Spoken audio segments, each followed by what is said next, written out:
الحمد لله رب العالمين والصلاة والسلام على رسوله الكريم أما بعد. محترمي خورجان پختنه کړي چې د زنانه د پاره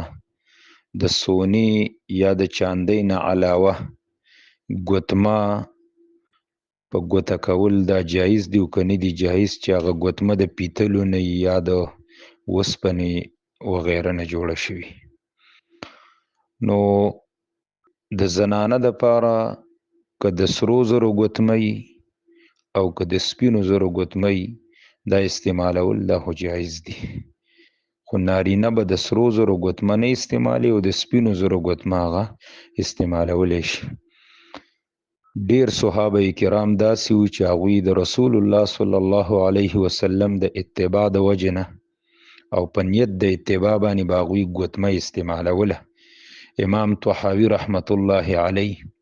په خپل کتاب کې داغه صحابه کرامو نومونه هم ذکر کړي دي، او ابن حزم رحمت الله علیه، ابن عبدالبر، قاضی عیاض، امام قرطبی، امام نووی، شیخ الاسلام ابن تیمیه رحمهم الله اجمعین دی په دې خبره د امت اجماع هم نقل کړي ده چې ګوتمه استعمالول دا جایز دي. خو د نارینه او د زنانه دواړو د پاره خالص د وسپنې یا د پیتلو ګوتمه استعمالول شرعاً د دې نه منع راغلی ده. دا به نه نارینه استعمالي نه به زنانه استعمالي، چې هغه خالصو د وسپنې نه یا د پیتلو وغیره نه جوړي، چې هغې کې چاندي وغیره نه یا زنانه د پاره هغې کې سونه نه، نو د پیتلو د وسپنې ګوتمه یا رنګ وغیره به نه استعمالي. او دا د جمهور علماو په نیز باندې د دې نه منع ده، ځکه حدیث کې راغلی دی عبدالله ابن عمرو ابن العاص رضی الله تعالی عنہ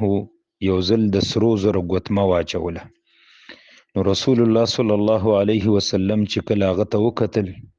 نو د هغه په لاسو باندې دا ګوتمه ډېره بده وګڼله، نو هغه چې پوه شو هغه لاړو، هغه خپله ګوتمه یې لرې کړه، غوزار یې کړه، کور کې یې کېښوسته، بیا یې د اوسپنې ګوتمه ګوته باندې کړه.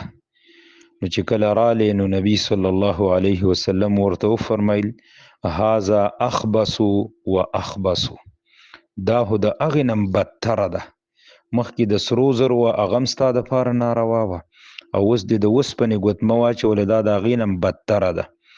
نو بیا هغه لاړو د چاندۍ ګوتمه یې ځان نه جوړه کړه او ګوتې ته یې واچوله. نو چې کله بیا رالی نو نبی صلی الله علیه وسلم په هغې باندې خاموشي اختیار کړه. نو په داسې موقع باندې د نبی علیه الصلاة والسلام سکوت دا دلیل چې دا کار جایز دی، نو د چاندۍ ګوتمه جایز ده. دا حدیثو امام احمد بن حنبل رحمت الله علیه په مسند احمد کې راوړی 6977 نمبر حدیث دی. امام بخاری رحمت الله علیه کتاب دی ادب المفرد، دا غي حدیث نمبر دی 1021، سند صحیح دی. دویم روایت هغه دا دی د عمرو ابن شعیب په سند سره دی چې یو سړی نبی صلی الله علیه وسلم خواته راغلو او د هغه په لاس کې د سرو زرو ګوتمه وه، نو نبی علیه الصلاة والسلام د هغه نه مخ واړولو، نو هر کله چې هغه سړی د نبی صلی الله علیه وسلم دا بد ګڼل ولیدل چې یاره زما دا ګوتمۍ خوښه نه شوه، د الله نبي رانه مخ واړو، نو هغه لاړو خپله ګوتمۍ لرې کړه او د اوسپنې ګوتمۍ راواخیسته او وی غوستله په دې ګوته باندې. کله چې بیا د نبی صلی الله علیه وسلم خواله رالی نو نبی علیه الصلاة والسلام ورته وفرمیل هذا شر، هذا حلیة اهل النار، دا خو ډیره بده ده، دا د اور والا و زیور دی چې تا د اوسپنې ګوتمه په لاس کړي، دا ډیره بده ده او دا د اور والا کالی دی، دا تا ولې اچولي؟ نو هغه لاړو هغه یې وغورځوله، بیا یې د سپینو زرو ګوتمه واچوله، په هغې باندې نبي صلی الله علیه وسلم خاموشي اختیار کړه. دا هم صحیح سند سره ثابت حدیث دی، دا هم دقه دوو کتابونو کې دی، مسند احمد کې دی 6518، امام بخاری رحمت الله علیه چې کوم یو جلد کې مستقل کتاب دی ادب المفرد، په هغې کې دی د هغې رقم حدیث ته 1021 سند صحیح دی. نو خالص د وسپنې یا د پیتلو ګوتمه یا رنګ وغیره دا د نارینه زنانه د پاره شرعاً منع دی، او زنانه چاندی ګوتمه استعمالولی شي او د سونې استعمالولی شي، او نارینه به صرف د چاندی ګوتمه استعمالی، د سونې به نه استعمالی. والله اعلم. هذا وبالله التوفیق.